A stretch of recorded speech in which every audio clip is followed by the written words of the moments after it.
Morning. Ayan. Pakisabi nga sa katabi mo, you look good today.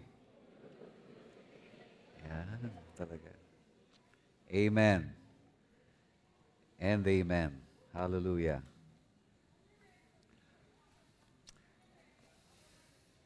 Thank you mga bata. Ang dami na nating mga anak. Hallelujah. Dadami pa yan. And we praise God for our little children. And we pray that God will really speak to them. No? Pwede bang palapakan natin ng Panginoon sa umaga na ito? Sa kanyang kabutihan sa ating lahat. Purihin natin ang ating Panginoon. Meron pong isang lalaki na nasa ospital, nakahiga sa hospital bed. At katabi niya po yung kanyang misis at magkahawak kamay po sila. Sabi nung lalaki sa kanyang misis, nakabenda po dahil na aksidente. Ang sabi niya sa kanyang misis, ikaw ang lagi kong kasama. Noong nagkasakit ako, ikaw ang kasama ko. Nung nalugi yung negosyo, ikaw ang kasama ko. Nung nanakaw yung sasakyan natin, ikaw ang kasama ko. Nung nasunugan tayo, nasunog yung bahay, ikaw pa rin ang kasama ko. At ngayong na-aksidente ako, ikaw ang kasama ko. Hindi kaya ikaw ang mahal sa buhay ko?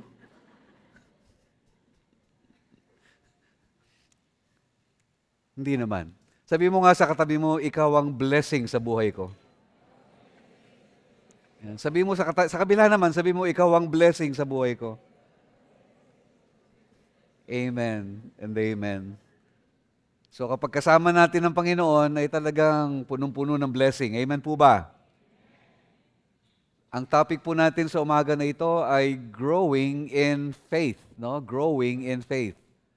And if you have your Bibles with you, kuhanin natin ang mga Biblia natin, okay? At buksan natin sa Hebreo, Kabanatang 11, talata pong 27 hanggang 29. 11, 27 to 29. At tumayo tayong lahat bilang paggalang sa salita ng Panginoon. Hebrews chapter 11, verses 27 to 29. Okay, sabay-sabay nating basahin. Ready, go? By faith, he left Egypt, not being afraid of the anger of the king, for he endured as seeing him who is invisible. By faith, he kept the Passover and sprinkled the blood, so that the destroyer of the firstborn might not touch them. By faith, the people crossed the Red Sea as on dry land. But the Egyptians, when they attempted to do the same, were drowned. Pagpalain po ng Panginoon ang kanyang salita. Manalangin po tayo. Panginoon, napakayaman ng iyong salita. At dalangin po namin, O Diyos, na ito'y aming maunawaan. Bigyan mo ng linaw ang aming isip at ang aming puso, Panginoon, upang makintal sa aming kalooban ang mga pangako mo, ang katapatan mo, ang kabutihan mo, maging ang karangalan mo. Naway maparangalan ka namin sa umagang ito, Lord. Para sa iyong kapurihan, Panginoong Yesus. Ito ang aming dalangin sa iyong pangalan. Amen and amen. Okay, palakpakan natin ang Panginoon, mga kapatid, sa umaga na ito. We praise God for His Word. Please be seated in His presence. Basahin po natin sa Tagalog. Ang sabi po dito, pananampalataya din ang nag-udyok kay Moises na lisanin ang Ehipto nang hindi natatakot sa galit ng hari. Matatag ang kanyang kalooban sapagkat para niyang nakita ang Diyos.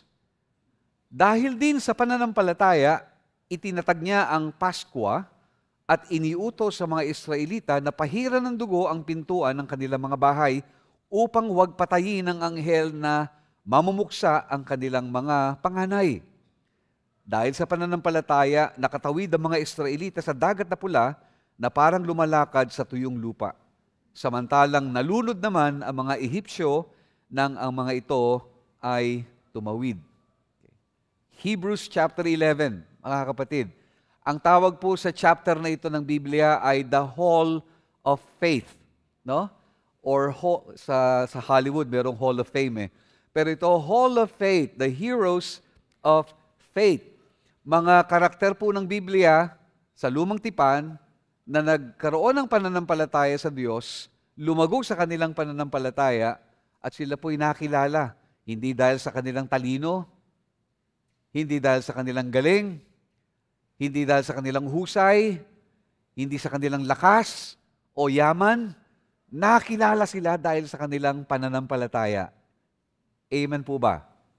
Amen po ba? So kung gusto nating makilala tayo ng Diyos, isang bagay lang ang kailangan. Lumago tayo sa pananampalataya. We need to grow in our faith. No? Faith needs to grow. Kinakailangan ito'y lumago eh. No? Kaya lang, mag-iingat lang kayo pagka nanalangin kayo na, Panginoon, palaguin mo ang aking pananampalataya. Be careful when you pray that kind of prayer because God will really give you opportunities to exercise your faith. Bibigyan ka talaga ng Panginoon ng mga pagkakataon para ma-ehersisyo mo yung pananampalataya. At ang gagawin ng Diyos ay bibigyan ka ng challenges, setbacks, bibigyan ka ng problema, bibigyan ka ng conflict, bibigyan ka ng karamdaman, bibigyan ka ng nakalulunod na mga hamon ng buhay. Bahagi po talaga yun eh. Kasi hindi talaga lalago yung ating pananampalataya kapag hindi tayo dumaan sa ganitong mga pagsubok. May mga nagtatanong ang Kristiyano, kung kailan ako naging Christian, tsaka dumami yung aking trials. Bakit? Nung hindi ako Kristiyano, maayos ang buhay ko.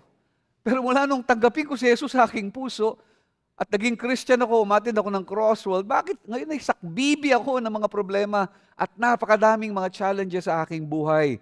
Mga kapatid, tandaan po ninyo, hindi ibig sabihin na naging Kristiyano ka, problem-free na. Amen ba? Hindi ibig sabihin naging Kristiyano ka, ay smooth na ang lahat at hindi ka na magkakaroon ng mga dalahin sa buhay. No? Katunayan, the more you get closer to the Lord, the more opposition there will be. Why? Ang mundo na ito ay hindi naniniwala sa katotohanan. They hate the truth. Kaya pag ikaw nanindigan ka sa totoo, maraming magagalit sa iyo. Ang mga tao, ayaw na nagbabago ka. Lalo yung mga kaibigan mong kasama mo sa mga bisyo, kasama mo sa kasamaan. Nagbago yung buhay mo. Matutuwa ba sila yon na iniwanan mo sila? Nagiinuman sila, wala ka doon? So they won't like it. No? So there will be opposition, there will be conflict, there will be people who will not be happy when your life is changing. There will be people who will not be happy when they see your life improving. Dahil ang mga tao may natural na inggit eh. No? So there will be opposition. There will be conflict. No? At hindi lang yan, yung kalaban natin si Satanas, they will pursue you relentlessly. Dati, barkada mo si Satanas. Iniwanan mo si Satanas. He will not take that sitting down. He will do everything to pull you back. Gagawin niyang lahat ng bagay para talagang maibalik ka sa Kanya, kaya darating talaga mga trial sa buhay natin. Amen po ba, mga kapatid? Malinaw po ba ito, mga kapatid? Na talagang darating talaga mga pagsubok ng buhay. No, kung tinatanong mo, bakit gayon pa dumating ang mga pagsubok na ito kung kailan ako naging Christian?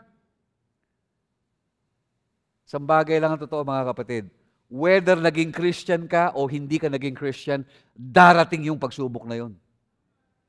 Pero ang kaibahan ngayon, kasama mo na ang Panginoon. Amen ba? At kung kasama mo ang Panginoon, mas nasa tamang lugar at nasa tamang isip ka at may kakayanan ka na harapin ang pagsubok na ito. Kawawa ka kung dumating ang pagsubok pero walang Diyos sa iyo. Amen ba? Amen ba? Kaya palakpakan natin ang Panginoon sa mga pagkakataong ito. And God will definitely bring you to your crisis points so that your faith will grow. Minsan hindi na si Satanas eh. Minsan hindi na yung ibang tao. Minsan hindi na yung kalaban mo. Minsan, ang Diyos na mismo ang gumagawa na dalhin ka sa isang krisis para nang sa ganon, lumakas ang iyong pananampalataya. Tingnan natin yung crisis point ni Moses. Kung titingnan natin muli yung Hebrews chapter 11, verse 27 to 29, merong tatlong crisis points dito si Moses. Diba? Kung siya'y lingkod ng Diyos, diba? Kung siya'y lumalakad na kasama ng Diyos, ba't kinakailangan siyang dumaan sa ganito mga pagsubok? No? Pero kailangan daanan. Ano yung tatlong crisis points ni Moses? Sa verse 27, yung wrath of the king, yung galit ni Paraon o nung hari. Ang pangalawa na crisis point ni Moses is the death of the firstborn. Yung mamamatay ang mga panganay. Sapagkat darating ang anghel na namumuksa ng mga panganay. At ang pangatlong crisis point ni Moses ay yung umaalimpo yung dagat na pula. Yung malawak na dagat, na napakalalim na dagat na nasa harapan nila. Habang ang Sahara Desert ay nasa kanilang kanan, ang mga bulubundukin ng bahagi ng Ehipto ay nandito sa kaliwa. At nasa likod nila ang armada ni Paraon. Okay. So dumating kay Moses ang mga krisis na ito. Pero hindi ito darating sa kanya kung hindi nangyari mga nauna. Ito parang graduate program na ito eh. Dumaan muna siya sa nursery sa kanyang pagiging mananampalataya ng Panginoon. No? Saan nagsimula yan? Kung naalala niyo yung mensahe tungkol sa pananampalataya ng mga magulang ni Moses, di ba? Nakita natin, it was the parents of Moses, si Jochebed, tsaka si Amram, na merong pananampalataya, itinago si Moses, no? They feared for the life of their son, so they hid the baby Moses for 3 months. Why? Because they perceived that this child is destined for something great. Meron silang perception, na perceive nila, and they protected and they prepared the child. So, salamat sa mga magulang na ginagamit ng Panginoon upang hubugin ang kanilang mga anak para makakilala sa Panginoon. Okay? Pwede bang palakpakan natin ang mga magulang na nandito ngayon? For bringing your children closer to the Lord. Okay? Pero hindi natapos doon. Sapagkat si Moses, bagamat siya'y anak, second generation, niyapos niya yung pananampalataya. Minana niya yung pananampalataya. Hindi lang naipasa, kundi inangkin niya yung pananampalataya. We saw that last week sa ating pag-aaral na when Moses deliberately chose God and refused a lot of things. Marami siyang tinanggihan, marami siyang tinalikuran. No? At naalala niyo last week, when you decide, something in you will die. May mamamatay talaga when you make a decision for God. And you must embrace the cost, the price of that decision, to honor the Lord. So nakita natin yung growth, mula sa mga magulang, ipinasa kay Moses, at ngayon, inangkin ni Moses yung pananampalataya, and he made these amazing choices by the grace of God. Now, kailangan namang mag-grow ng pananampalataya ni Moses. Hindi kinakailangan na nanatiling bansot ang pananampalataya, kinakailangan nag-grow ito. At para mag-grow ito, kinakailangan ng tatlong elemento. 3 elements of faith for it to grow. No? Tingnan po natin itong tatlong element na ito. Verse 27, anong sabi sa verse 27? By faith, he left Egypt, not being afraid of the anger of the king, for he endured as seeing him who is invisible. Ang unang elemento po ng pananampalataya para lalo kang lumago ay seeing the unseen. Seeing Him. Bakit nakatagal si Moses? Why was he able to endure? Because, faith, kung ipapaliwanag mo kung anong pananampalataya, it is enduring. No? Nananatili at namamalagi. Pero paano nagawa ni Moses na ang kanyang pananampalataya ay namamalagi? when he saw the unseen, when he saw him who is invisible. Yung word pong ginamit dito na seeing, sa original pong salita ay horao, na ang ibig sabihin nun ay perceiving or seeing with your mind. Seeing with your mind. Na kapag ka ipinaliwanag sa'yo, magkakaroon ng pagkaunawa at sasabihin mo na, I see what you mean. Not necessarily you see physically, but you understand with your mind and say, yeah, naintindihan ko na. It now makes sense. It is grasping the meaning of something through God's revelation. Yun ang sabi ng Discovery Bible, no? Yung maunawaan mo at mayakap mo kung ano yung ibig sabihin nito dahil sa kapahayagan ng Panginoon sa iyong buhay. Okay. So nung makita niya ang Diyos na nakaupo sa trono, na mas makapangyarihan pa kay Paraon, hindi niya inalintana yung galit ng hari. When you think about the wrath of the king, King Pharaoh, he's the most powerful man in the world during that time. Siya ang diktador. Siya ang despotic king ng Egypt. At nung panahon na yon, ang Ehipto ang pinakamakapangyarihang bansa sa buong mundo. Kaya isipin mo, if you're the most wanted guy during that time, just like Moses, wala kang pagtataguan eh. Pero si Moses, ang sabi niya, bagamat kakilakilabot at nakatatakot si Paraon, hindi niya inalintana ito. Manapa, ang mas kinatakutan niya ay ang Diyos. Amen po ba, mga kapatid? Moses endured. Why? Because when you see the unseen, when you see Him who is invisible, then there's nothing impossible for you. Wala pong mahirap sa atin kapag nakita natin siya na hindi nakikita ng iba. So that's the power of vision. There is power in vision, mga kapatid. Kasi kung saan ka lagi nakatingin, ang paa mo, ang kamay mo, ang puso mo, lahat mag-gravitate towards that. Kaya kung sino yung lagi mong minamasdan, doon nahuhumaling ang iyong puso.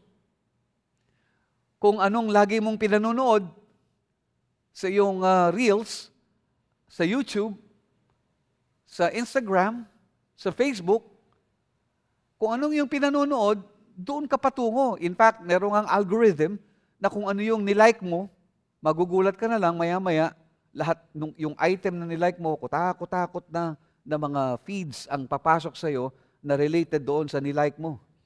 Because that's the way of marketing.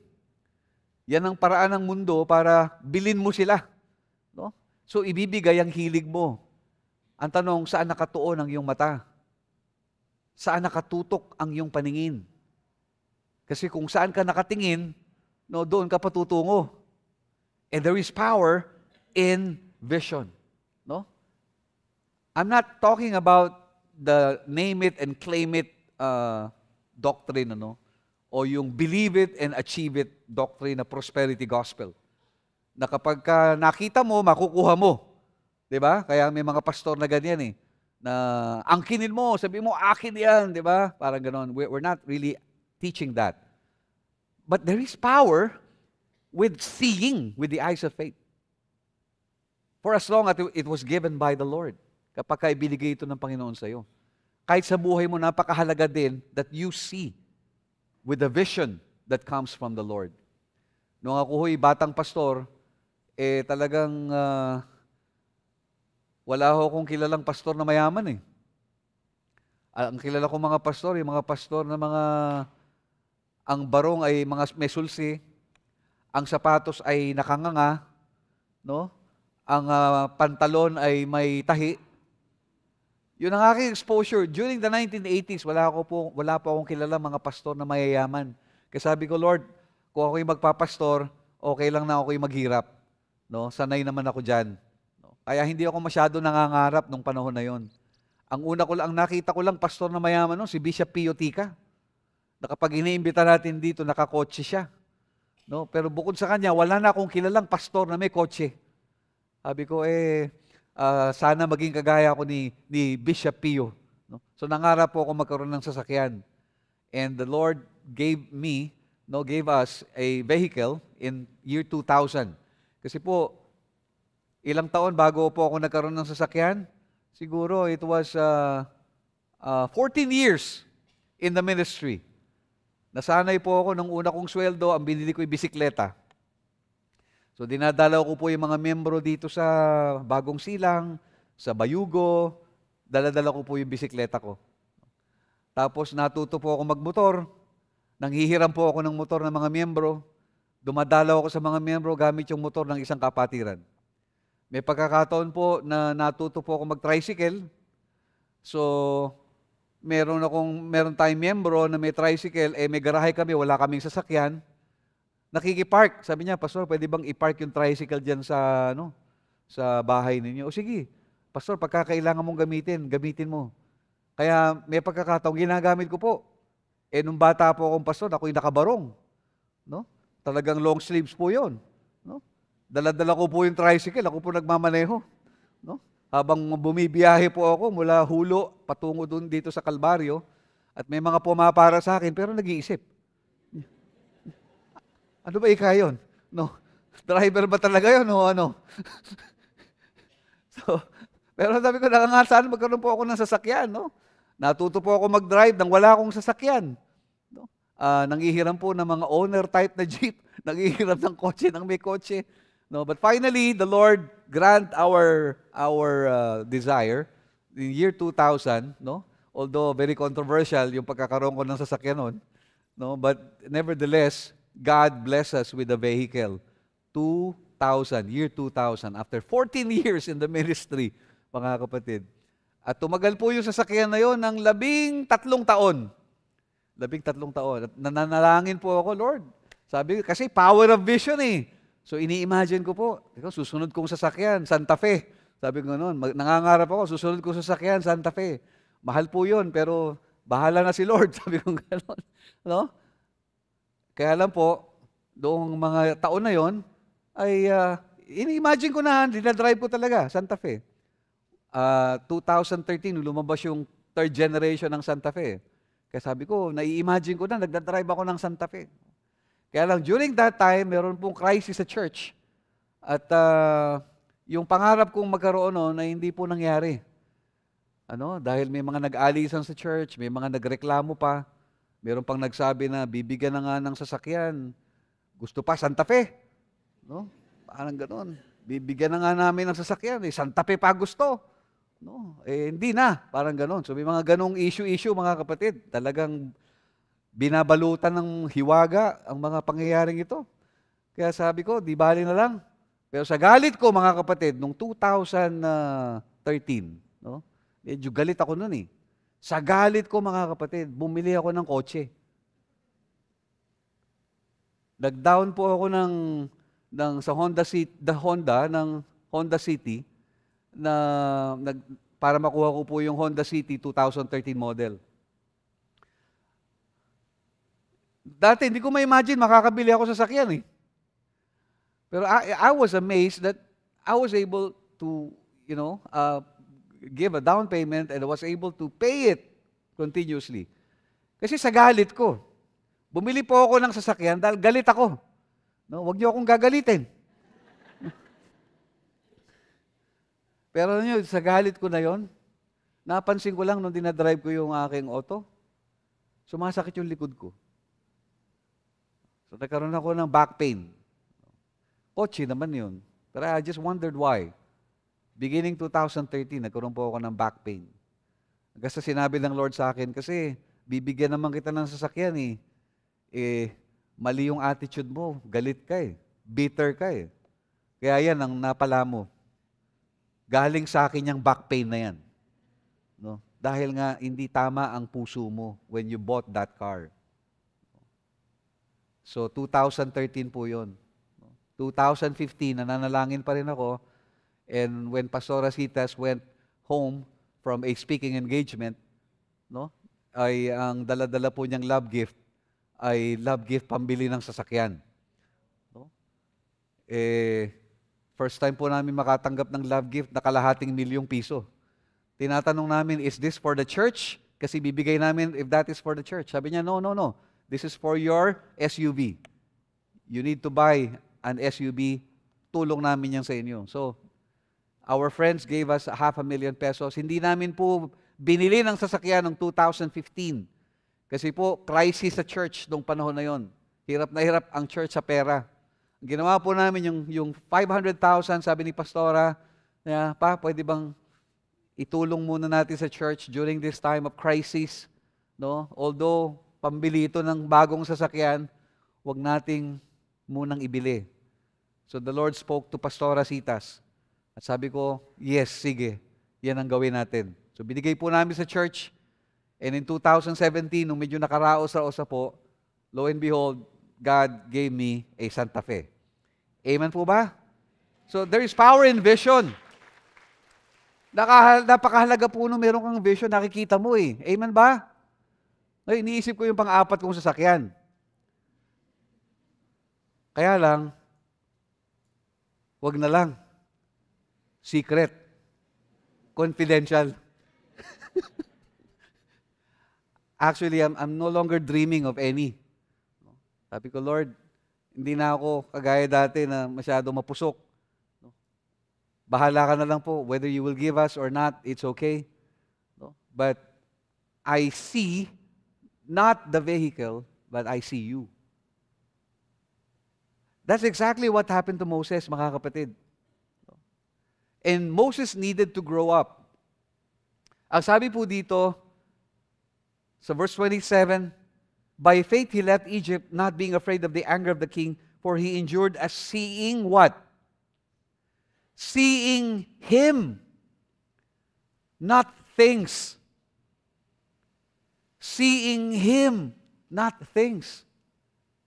When I was younger, my eyes are fixed on, Lord, I want this, I want that, I want this, I want that. Tapos may picture pa ng bahay, may picture pa ng sasakyan. I want to paint the picture of the future. Sabi ko, Lord, itong gusto ko. Ganito karaming churches ang gusto ko. The power of vision. But here we are being taught right now, don't fix your eyes on things, but fix your eyes on Him. Amen? Fix your eyes on the Lord, not on things. Kaya bagamat there is power in vision, there is power in visualization and thinking of the things that could happen in your life or that you could have in life, there is a better way of doing it. You fix your eyes on the Lord, not on the trophy, not on the done deal, not on the bonus. You fix your eyes not on success, not on victory, not on breakthrough, not on healing, not on the car or not on the house, not on the girl or on the boy, but you fix your eyes on Him who is invisible. Yan po ang number one lesson natin, the number one element if you want your faith to grow. You be satisfied with God. You put Him first. Amen? Make Him your one and only. And prove to Him that is more than enough. That even if you don't have anything, kahit kulang, kahit kapos, kahit wala na mga pangarap, kahit hindi matamo ang iyong inaasam, tatanungin ka ng Diyos, sa ibang puso, ako'y sapat na. Am I enough for you? Am I sufficient for you? Even if your dreams will not come true. Kaya Moses learned his lessons. He saw Him who is unseen. And that's the reason he was able to endure. That's the reason he was able to become victorious. That's the reason why he was able to lead the people out of Egypt. Because he saw Him who is unseen. That's the first element of faith. Seeing Him. Number two is surrendering. Surrendering. Sabi sa verse 28, by faith, he kept the Passover and sprinkled the blood so that the destroyer of the firstborn might not touch them. No? Ang pangalawang elemento ng pananampalataya ay yung surrender. Hindi pa yung paggawa ng matitinding mga bagay, kundi yung pagpapasakop at pagsuko sa Panginoon. That even if God will ask you to do something extraordinary, something beyond the normal, or even crazy, that you're willing to do it. Faith alone is not enough. You have to act on it. You have to do something about this faith. Kaya para mailigtas itong bayan ng Israel from Egypt, kinakailangan pong pumayag yung Paraon. Napakarami na pong salot ang dinanas ni Paraon. No? Iba-ibang klase ng mga sumpa galing sa Diyos. Pero hindi natinag si Paraon. Yun pong panghuling salot, yun lang ang nagpatinag kay Paraon nung namatay ang lahat ng mga panganay sa Ehipto. So, the angel of death is really determined to pass through the whole Egypt and even Goshen. Papatay at papatay po talaga, mga kapatid. Papatay at papatay talaga. Pero merong paraan para maligtas ang mga panganay. At ang paraan na yon ay kinakailangan po silang pumatay ng tupa pag magdadapit hapon na. At pag pinatay ang tupa, sinaksak ito sa leeg, patitigisin yung dugo at ilalagay sa isang palanggana. Babalatin nila yung tupa.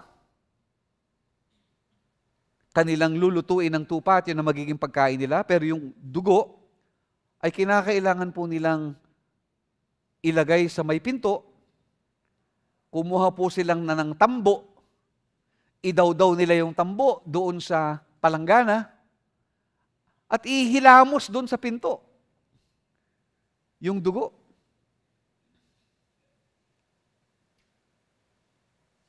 Does that even make sense? Ano naman ang kinalaman ng dugo para wag may mamatay sa loob? Kanino bang idea yan? Di ba? Kanino bang idea yan? Kung yung mga Israelita, duda sila at marami silang mga tanong, siguro sino ba nakaisip niyan? No? Ba't kinakailangan gawin yan? Kasi parang, may effect ba yan? Parang gano'n, di ba? But there were no complaints. There were no grumblings. There were no questioning. Kasi nga nakita na nila yung kamay ng Diyos sa 10 plagues eh. Kaya by this time, alam na nila na may mangyayari talaga. So the Jews, the Israelites, they all did. Talaga pong lahat sila pumatay ng tupa, bawat bahay may mga tupa, pumatay. Talaga may pinatay sila. Kailangan kasing may mamatay para lampasan sila ng anghel ng kamatayan. During the Holocaust, there was this incident na habang ang mga German ay nagbabahay-bahay po para patayin ng mga Hudyo. Merong isang pamilya na habang malayo pa yung mga German, ay ang ginawa po nila, pumatay po sila ng manok. At yung pong dugo ng manok, inilagay nila sa may pinto at pinuhos-buhos sila sa daan. Kaya nung nagdaanan yung mga sundalo ni Hitler, para patayin ng mga Hudyo, hindi na ho pinasok yung bahay. Alam niyo kung bakit? Sabi ng mga sundalo, may namatay na dyan. May pumasok na dyan sundalo, pinatay na. Huwag na nating daanan. So their family was saved. Because of that act of, nagulat, inisip lang nila na pwedeng gawin eh. Pero it was actually God who ordered the angel of death to pass through all Egypt. And when the angel of death saw the blood on the doorpost, talagang nilampasan ng angel of death. Kasi nung instruction ng Panginoon lahat ng bahay na may dugo, hindi dadaanan ng salot. Mga kapatid, ang larawang ito, pinakita sa Hebreo 11:28, ay ang larawan ng pagkamatay ni Jesus sa kanyang doon sa krus para sa iyo at para sa akin. This time, we were not asked to sprinkle a blood. We were not asked by God, no, na tayo ay magpatigis ng dugo. Ang Diyos na ang nag-initiate. Ang Diyos na ang gumawa ng paraan. Ang dugo na ng kanyang anak, ang kanyang ibinuhos. Ibinuhos yon doon sa krus ng Kalbaryo upang sino man, no, na maniwala at manampalataya at ang dugong yan ay dumaloy sa iyo, ikaw ay mapapatawad sa iyong mga kasalanan. Amen? You know, the blood of Jesus is the most powerful element in the whole universe. One drop of blood is enough to save humanity.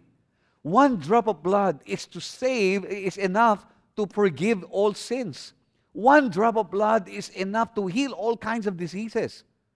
Isang patak lang ng dugo, mga kapatid. Pero alam mo, ginawa ni Jesus, ibinigay niyang lahat. Di ba dugo lang ni Jesus ang kailangan? Pwede naman siya pumunta ng Red Cross, mag-donate ng dugo, di ba? Si Bridget, kadodonate lang ng dugo. Ilang cc ba kinuha sa'yo? 400 cc, di ba? You need blood, sabi ni Jesus. O sige, punta ako Red Cross. Donate ako ng 400 cc. Gawin na nating 600 cc. No, para kayo mapatawad sa inyong mga kasalanan. Pero hindi ganun ang ginawa ni Jesus Christ. Hindi siya nag-donate ng dugo. Ibinigay niya ang lahat. Walang natirang dugo sa Kanya. Kasi ganun Kanya kamahal. Amen ba? Amen ba? At ang kailangan mo lang gawin, wala ka nang gagawin eh. Ang kailangan mo lang gawin ay tanggapin mo siya sa iyong puso. Kagaya nito mga Hudyo na ito, ang kailangan lang nilang gawin, no, yung dugo na nasa palanggana, ay ihilamos lang nila doon sa pinto eh. May gagawin ka pa rin, kailangan mo ihilamos doon sa pinto. Kasi kung hindi ka naniniwala, hindi mo gagawin yun eh. Sabi mo, hindi naman ako naniniwala may mangyayaring gano'n. Hayaan mo na lang dyan yung dugo sa palanggana. Kung gano'n yung inisip ng isang tatay, hayaan mo na lang yung dugo. O siguro, nung dubaan yung anghel ng kamatayan, merong isang pamilya, namatayan. Nag-usap-usap yung pamilya, ba't namatay si kuya? Di ba pumatay tayo ng tupa? Oo. Di ba pinatigis natin yung dugo? Oo. Nasaan yung dugo? Nasa palanggana. Nasaan yung palanggana? Ando sa ilalim ng kalan. Ba't hindi mo hinila mo sa pinto? Akala ko okay na yun eh. You need to apply the blood. Faith alone, believing alone. Hindi pwedeng sabihin na, I believe, okay na. You have to act on it. You have to do something, no, to prove that you really believe. That this crazy idea will actually work. So you have to have your part. You have to do your part. Yun po ang pananampalataya. You surrender, you submit, and you act on it. You do something about it. Amen.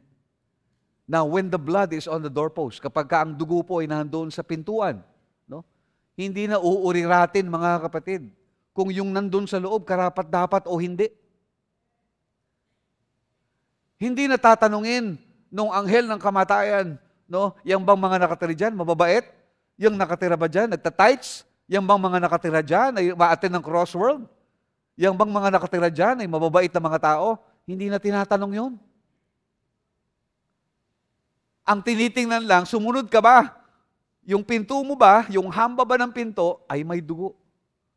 At kapag ka nasa iyo ang dugo ng Panginoong Yesus, pagpasok mo sa langit, hindi natatanungin anong nakaraan mo. Amen ba? Hindi natatanungin anong mga kasalanan mo, hindi natatanungin yung mga lihim mo, hindi natatanungin yung mga confidential na mong mga ginawa. Yung mga secret sins, yung mga shameful things that you have done, hindi na uuriratin yun. Why? Because the blood of Jesus is upon you. Amen. The blood of Jesus is enough to save you. Amen. Amen ba? Palakpakan natin ang Panginoon, mga kapatid, sa Kanyang dugo. Hallelujah. Hallelujah. So ang tunay na pananampalataya na lumalago ay hindi lang nananampalataya at nagtitiwala, umaaksyon din. Patunay na talagang nagpasakop ka, patunay na talagang nag-surrender ka, you will do what God has instructed you to do. Amen. And amen. So dalawang bagay po yan, mga kapatid, ano? Ang unang elemento ng pananampalataya is you see with your mind.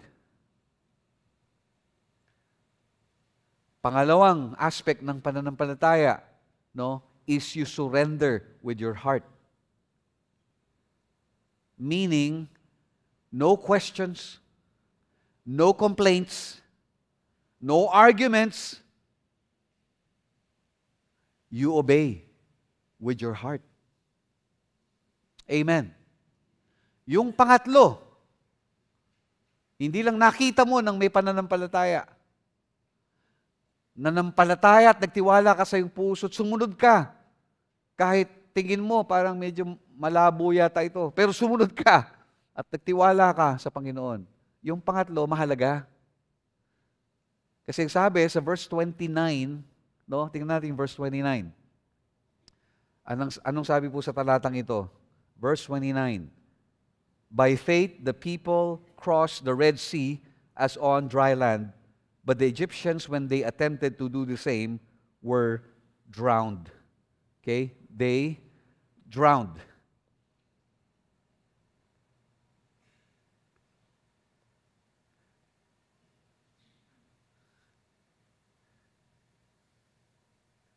So, stepping forward is the third element of faith. Hindi lang nakita ng iyong isip, hindi lang nagpasakop ang iyong puso, kundi pangatlo, yung paa mo sumunod at lumakad pasulong kasama ang Panginoon. Okay? So there is movement. There is movement. There is an action to step forward. But, dito sa verse na ito, I want us to take a closer look at this verse because si Pharaoh may ginawa din dito eh. He also acted on it. Napansin niyo ba yon? May word na ginamit dito na, ang sabi sa verse 29, but the Egyptians, when they attempted to do the same. Nakita niyo ba yon, mga kapatid? When they attempted to do the same. So, ibig sabihin, Pharaoh and the Egyptians did something also. They acted on it. So gusto kong liwanagin sa umaga na to na action alone is not enough. Action alone is not enough. Kung titingnan mong maigi itong verse 29, by faith the people crossed the Red Sea as on dry land, but the Egyptians, when they attempted to do the same, they were drowned. Who had more courage here? Sinong mas matapang dito? Kung lilimihin nating maigi, yung mga Egyptians, they had more courage than the Jews. They had more courage than the Israelites. Mas matapang sila. But courage is not enough. So action is not enough. Courage is not enough. Being daring is not enough. Sometimes iniisip natin na ang kalooban lagi ng Panginoon when you do something daring or when you dare to do something crazy or when you attempt to do something impossible or you invest in a bigger venture or you go to a greener pasture or you dream bigger things, then God is in it. Sometimes ganun na agad ang ating assumption eh. When it looks like you will look like a fool, then do it. When it looks like you're crazy, then you do it. Why? Kasi di ba ganun ang mga impossible na mga bagay? You do something crazy, you do something impossible, you do something that is incredible? Not necessarily. Not necessarily. You know, Pharaoh learned the hard way. Noong umalis na nga ang mga tao, mga Hudyo, namatay na nga yung mga panganay nila eh. At nung naglalakad na yung mga Israelita patungong Promised Land, naalala ni Paraon, sabi niya gano'n, "Nako, wala na tayong mga alipin. Paano na tayo mabubuhay? Wala tayong katulong. Wala tayong mga slaves." Nagbago ng isip si Paraon. Sabi niya, habulin natin, tugisin natin ito. At gano'n nga po ang ginawa ni Paraon. At nung nakita niya na nahati yung dagat, he did something that he never did before. Nahati dagat, di ba? Pharaoh did something that he never did before. Ano yun? What did he do that he never did before? Sa lahat ng mga plagues, hindi naniniwala si Pharaoh. Wala siyang pinaniwalaan kahit sa anong plague. Nung sinabi ni Moses na uulan ng yelo, magkakamatay ang inyong mga hayop at ang mga nasa labas, hindi siya naniwala. Samantalang yung mga Hudyo, itinago yung kanilang mga baka, yung kanilang mga kamelyo, yung kanilang mga asno, mga tupa nila, ikinulong nila. Hindi siya naniniwala. Kaya yung kanilang mga baka nandyan sa field, nasa parang ang mga kabayo, nagkamatayan, mga kapatid. He did not do anything. Sa maraming pagkakataon, in almost every plague, Pharaoh did not do anything, but this time he did something. Nung nahati yung dagat, naglalakad na yung mga Hudyo, pumasok din siya. So he had the courage that he will also be able to cross the Red Sea on dry ground. He eventually believed that he could do it. Parang natuto siya eh. Gagawin ko nga rin. Gagayahin ko nga. Total, nahati ang dagat, hahabulin ko rin. So I will try to do the same thing.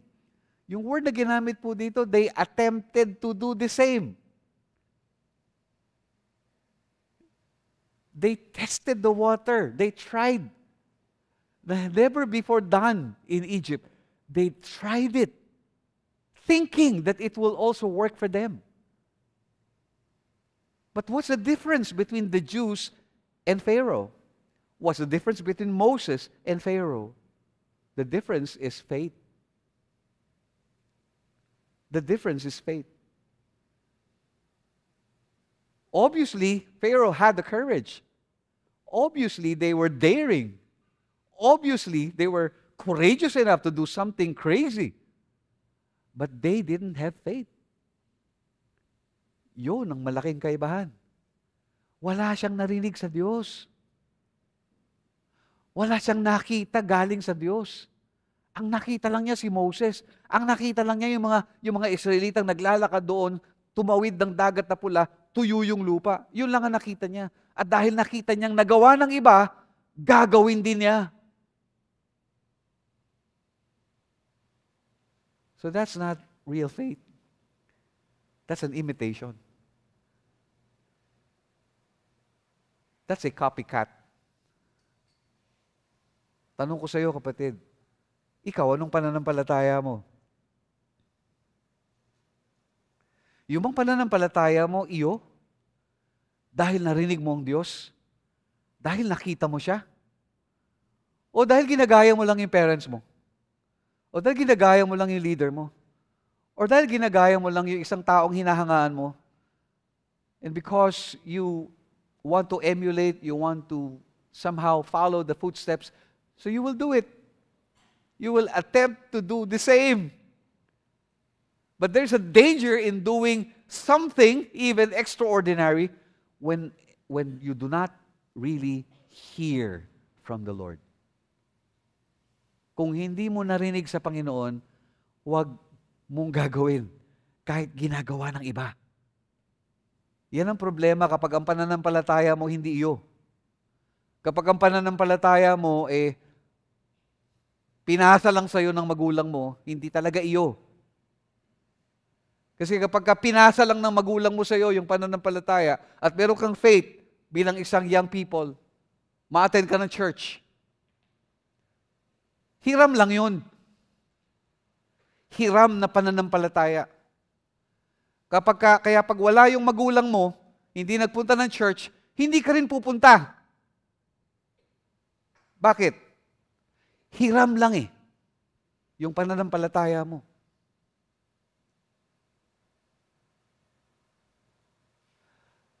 Nasa ministry ka, nawala yung leader mo. Nawala yung mga kaibigan mo doon sa ministry. Hindi ka na rin pupunta.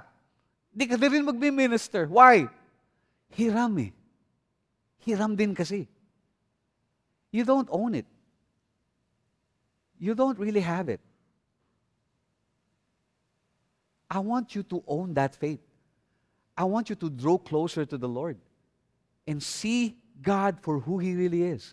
I want you to have a personal relationship with God. Hindi lang yung nanay mo, hindi lang yung tatay mo. Merong isang magandang song na inaawit dyan Di ba? Yung, it's me, O Lord, standing in the need of prayer.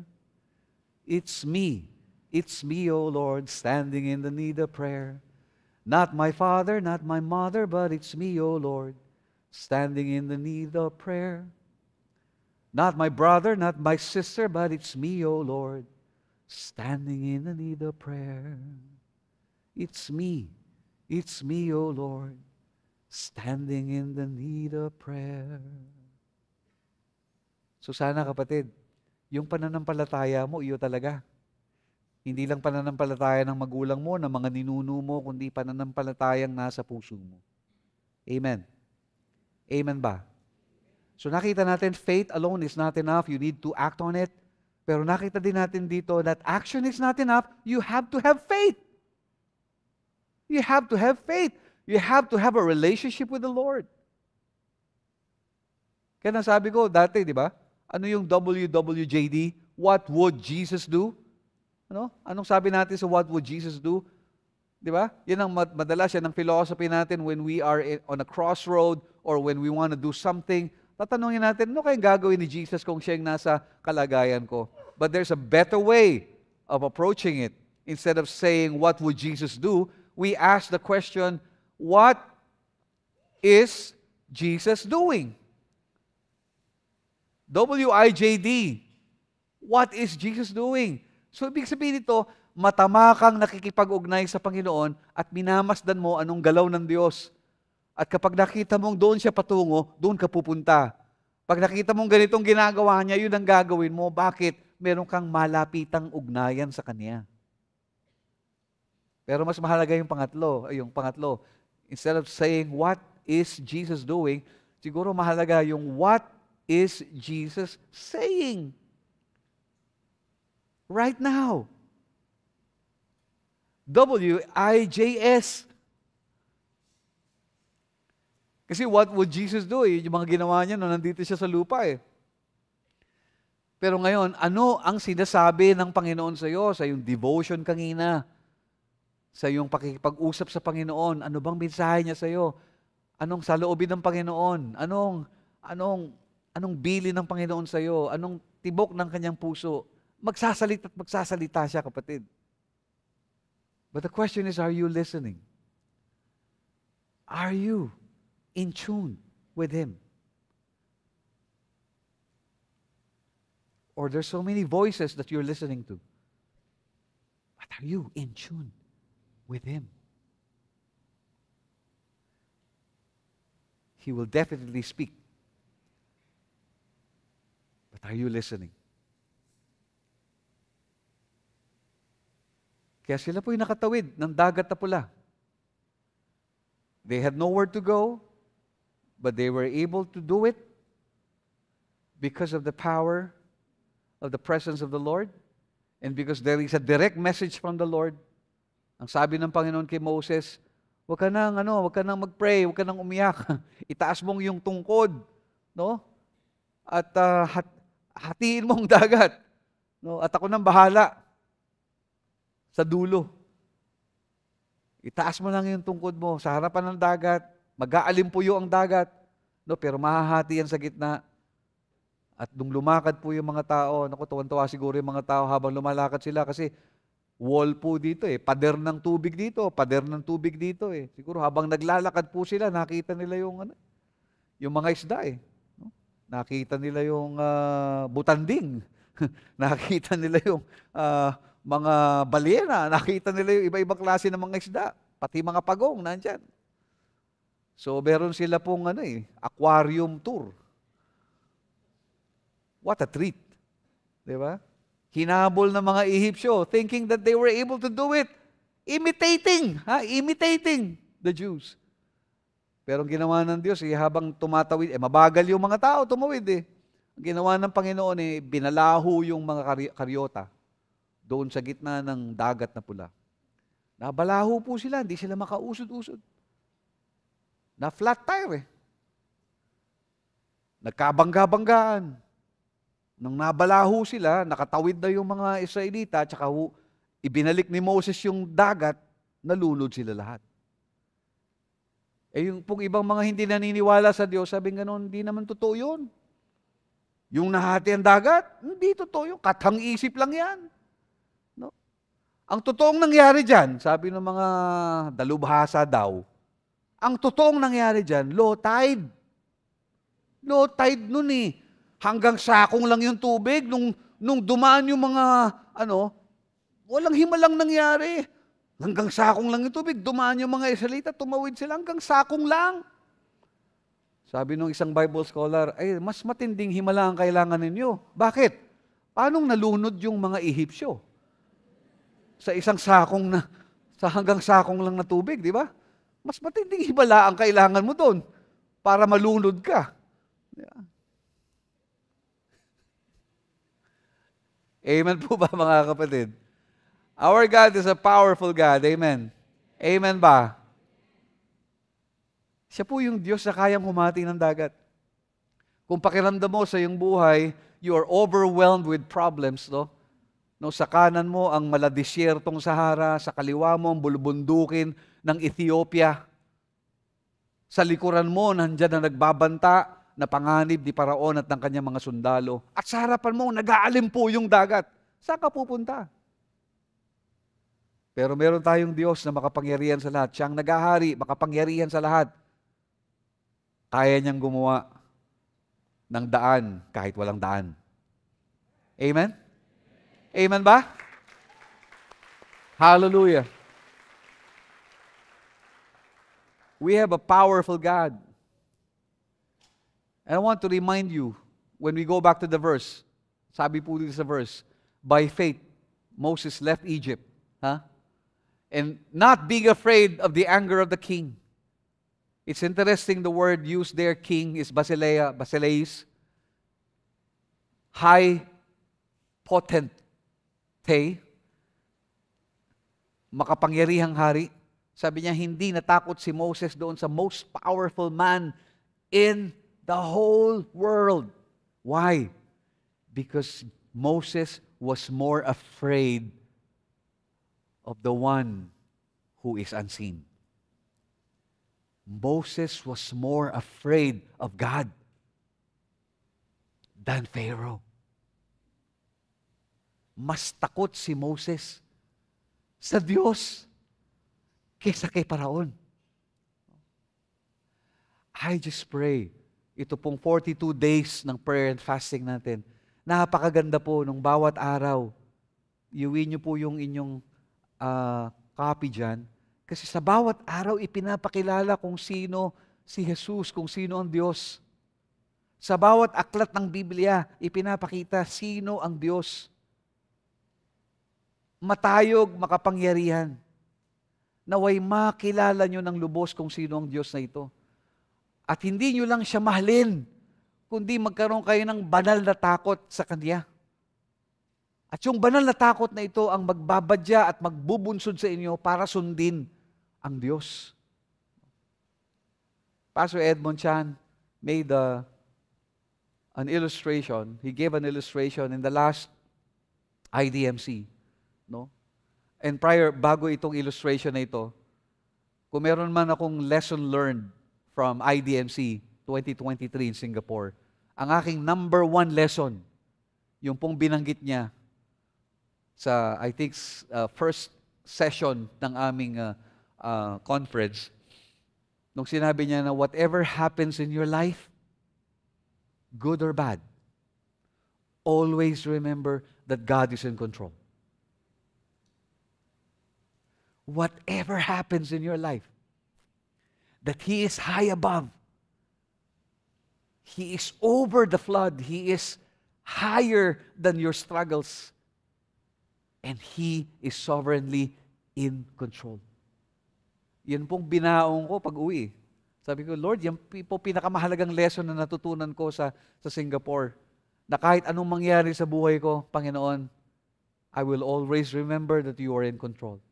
Magkaroon man ako ng karamdaman, magkaroon man ng conflict, magkaroon man ng opposition, may mawalang mga bagay o mga mahal sa buhay, You are still in control.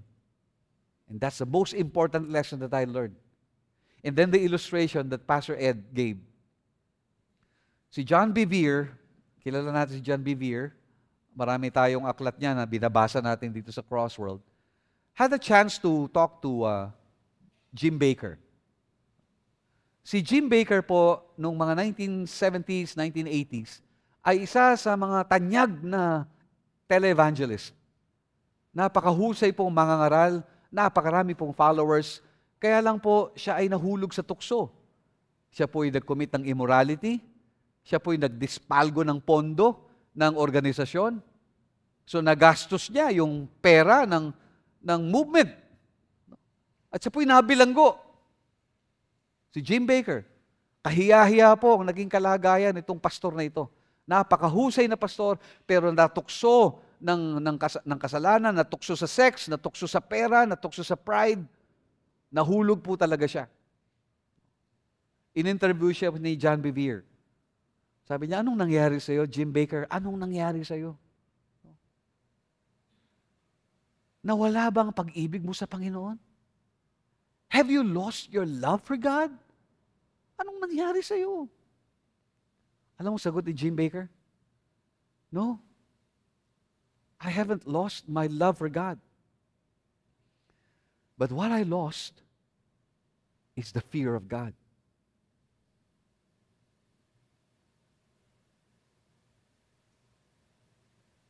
Hindi nawala ang pagmamahal ko sa Diyos. Mahal na mahal ko pa rin siya. Kaya lang problema sa akin, nawala sa akin ang aking banal na takot sa Diyos. Nawala ako ng takot sa Diyos. Kapatid, dalangin ko sa Panginoon na hindi mo lang mahalin ng Panginoon. It's one thing to love God, and it's quite another to fear Him. I just pray that that fear will reign in your heart. Hindi yung takot ka sa Kanya na gusto mong magtago.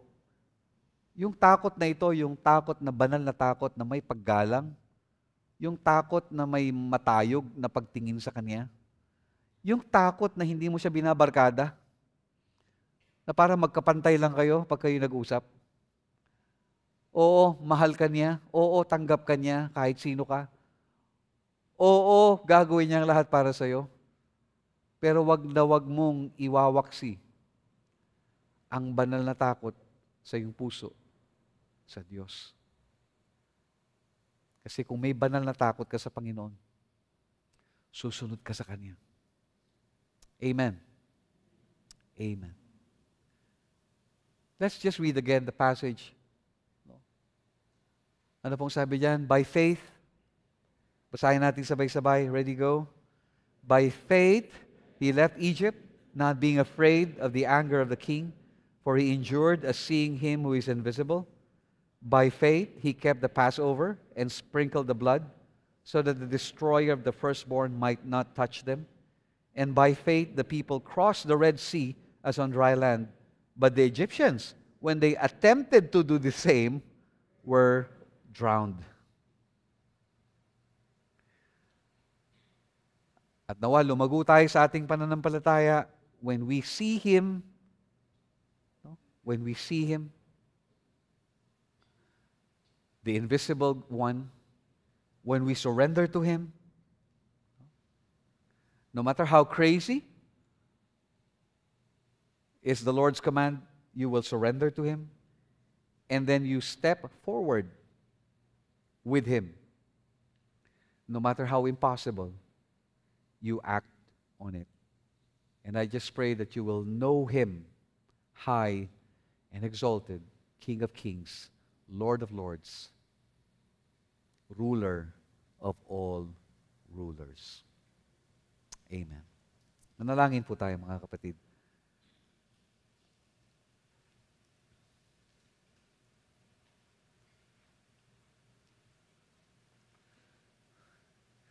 Kagaya ka ba ng mga Israelita, you feel trapped?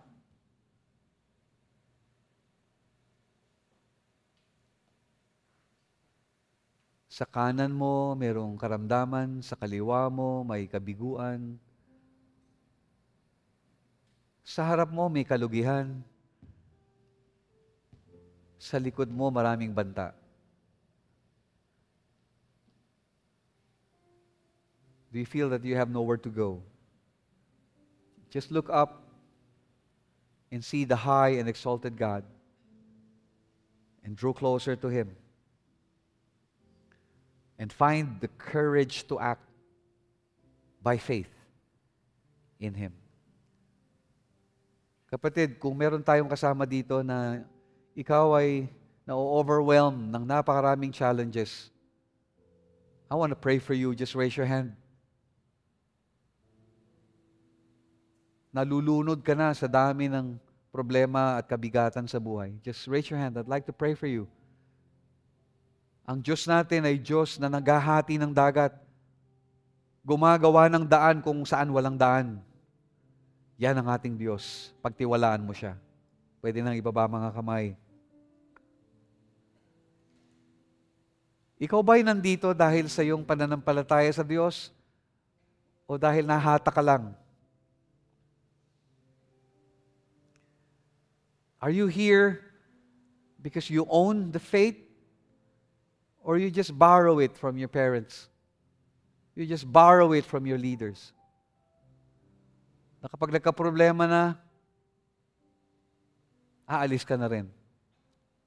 What kind of faith do you have? Is it imitation faith or a genuine faith? If you want genuine faith, can you just raise your hand? Kung sinasabi mo, Lord, ayaw ko na ng hiram na pananampalataya. Gusto kong magkaroon ng totoong pananampalataya. Yung marinig kita, makita kita, at maranasan kita ng personal. If this is your prayer, can you just raise your hand? Yes, I see your hand. Yes, yes. Yes? Yes, yes. Praise God. Praise God. Pwede nang ibaba ang mga kamay. At panghuli, I know you love God. I know that you love God. But do you fear Him? Kapatid, kung gusto mong manumbalik ang banal na takot sa iyong puso sa Diyos, pwede bang taas mo ang iyong kamay? When you say, Lord, please forgive me. I love you, but I lost my fear of you. Please, Lord, restore my fear of you. If this is your prayer, just raise your hand. Yes, hallelujah. Praise God. Tumayo tayong lahat, mga kapatid. Lahat po nang nagtaas ng kamay, pwede po bang lumapit kayo dito sa harapan? And we will pray together and trust the Lord together.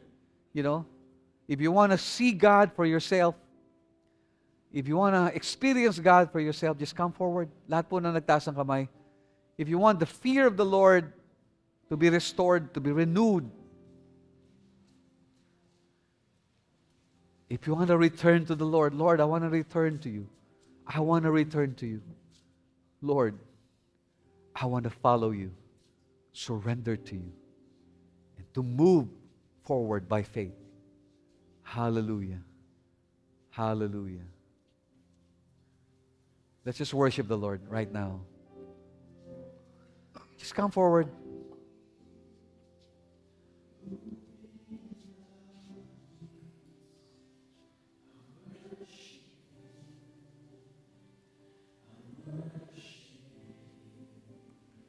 You are here, working in this place. I worship you. I worship you. You are here, moving in our midst. I worship you. I worship you. You are here, working in this place. I worship you. I worship you. You are waymaker, miracle worker, promise keeper, light in the darkness. My God, that is who you are. Waymaker, miracle worker, promise keeper, light in the darkness. My God, that is who you are. You are here, touching every heart. I worship you. I worship you. You are here, healing every heart. I worship you. I worship you. You are here, mending every heart. I worship you. I worship you. You are here, turning lives around. I worship you. Come on, let's worship the Lord. Raise our hands to the Lord. Say, Waymaker, miracle worker, promise keeper, light in the darkness. My God, that is who you are. Waymaker, miracle worker, promise keeper, light in the darkness. My God, that is who you are. The Lord is here. The Lord is here. Amen. The Lord is here. Sabihin mo sa Panginoon ang laman ng iyong puso. Aminin mo sa Kanya yung totoo. Aminin mo yung totoo. Kung paano ang pananampalataya ay hiram. Kung paano may pagmamahal pero walang takot. Aminin mo sa Panginoon, Lord, ito po ako. This is who I am. And I'm broken before you. Please forgive me.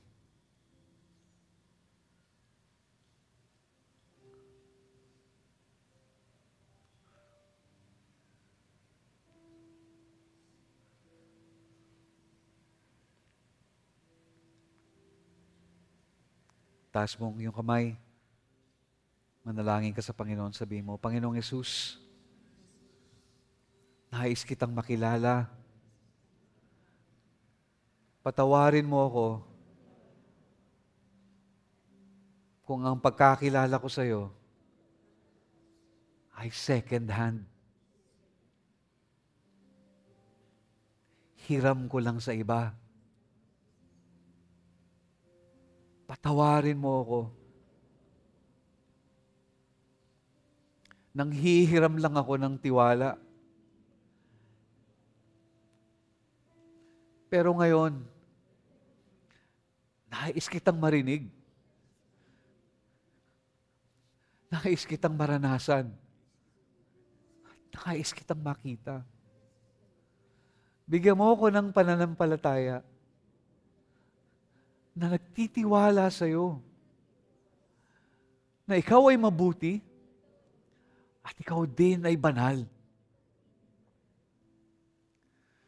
Salamat dahil mahal mo ako. At mahal din kita, Panginoon. Pero walang takot sa aking puso.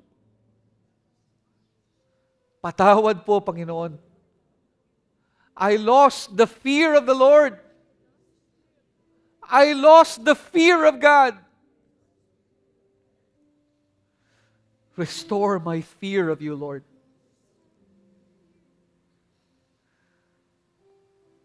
Lord Jesus, ikaw na ang aking tagapagligtas. Panginoon, paglilingkuran habang buhay. Salamat sa iyong kapatawaran. Salamat sa iyong pagkilo sa aking buhay. Lagay mong iyong kamay sa iyong dibdib, malapit sa iyong puso. Let me just pray for you.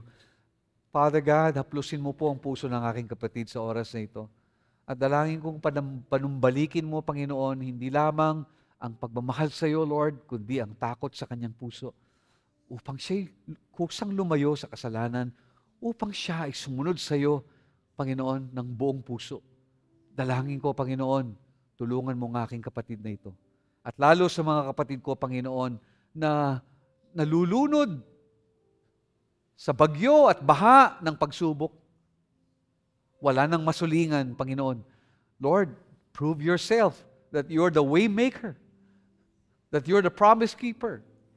You can part seas again, Lord God. Kaya mong hatiin muli ang dagat para sa aking kapatid. Kaya mo, Panginoong Diyos, na iligtas ang aking kapatid sa panahon na ito. Dalangin ko, Panginoon, palakasin mo ang pananampalataya ng aking kapatid upang makita mismo ng kanyang mga mata, Lord, kung paano mong hatiin ang dagat, kung paano kang gumawa ng daan kung saan walang daan. Salamat po, Panginoon. Hallelujah, Lord. At sasambahin ka namin, Panginoon, kahit hindi namin nararamdaman, sasambahin ka namin at magtitiwala kami, kahit hindi man namin nakikita, Lord God, that we will trust in you, Lord God. Even if we don't see it, Lord God, we will trust in you. We will trust in you. We will trust in you.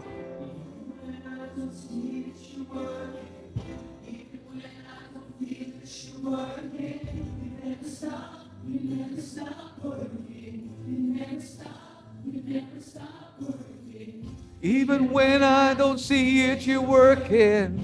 Even when I don't feel it, you're working. You never stop. You never stop working. You never stop. You never stop working. Even when I don't see it, you're working. Even when I don't feel it, you're working. You never stop. You never stop working. Even when I don't feel it, even when I don't feel it, you're working. You never stop. You never stop working. You never stop. You never stop working. Waymaker, miracle worker, promise keeper, light in the darkness, my God, that is who you are.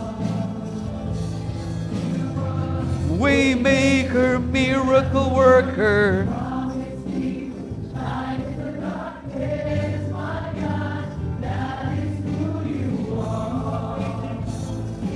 You are waymaker, miracle worker, promise keeper, light in the darkness, my God, that is who you are. Waymaker, miracle worker, promise keeper.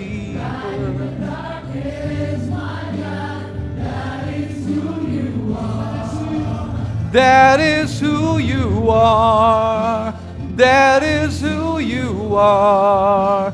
That is who you are. That is who you are. That is who you are. That is who you are. That is who you are. Yes, Lord, that is who you are. You are King of all kings, Lord of all lords, ruler of all rulers, Lord God, and we worship you. We humble ourselves before you, Lord God, and teach us to walk in the fear of the Lord. Thank you, Jesus. Amen and amen and amen. Palakpakan natin ang Panginoon, mga. Let's worship the Lord.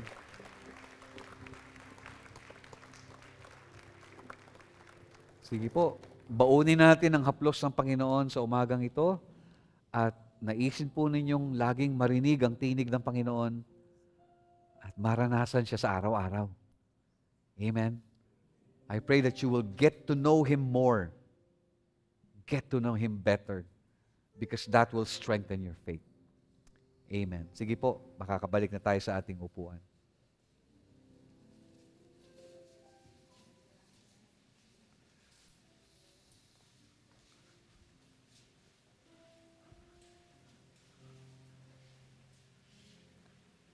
Sige po, habang tayo'y nakaupo, magmuni-muni po tayo sa katahimikan sa dalawang katanungan na ito. Number one, in growing your faith, what do you find most difficult? Seeing Him? Surrendering to Him? Or stepping forward with Him? And why? And the second is, the muscle of your faith depends on how well you know God. Now, what will you do to know Him better? We have, 2 minutes to do this. Reflect on it.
Kukuha kayo ng video. Yes.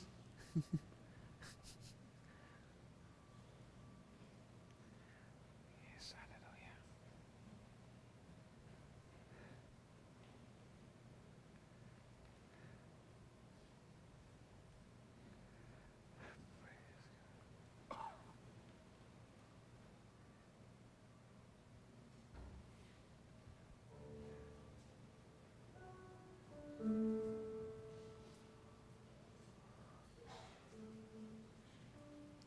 Wow, mighty men. Ayos ah.